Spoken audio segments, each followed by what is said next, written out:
learning experience ito. Bakit ganyan kasama ang loob ng marami? Sabi, nakataya tayo solidly on the Philippine market lang eh. Gumuho yun. So, paano? 100% exposed ka. Samantalang kung nag-isip tayo, and ito sana naman po nakikinig kayo, last year pa namin sinasabi na meron tayong mga funds that invest in the US markets, meron tayong mga funds na nag-invest in other Asian markets, meron din naman tayong thematic funds.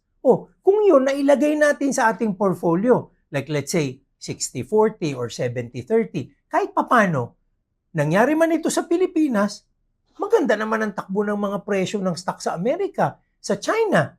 Di dapat bawi tayo. And many of our ka-RFFs na nakinig po sa atin at nag-invest at nag-diversify, hindi sila masyadong luhaan, di ba? Kasi yung pula na nakikita nila dun sa kanilang Philippine exposure, nababawi nung green dun sa Asia, US at thematic exposure. So all told, ano man ang mangyari, resilient ka kasi yung portfolio mo, merong sabihin na nating challenge portion at meron din namang nananalo na portion, di ba? So altogether, it's still positioned for growth over time.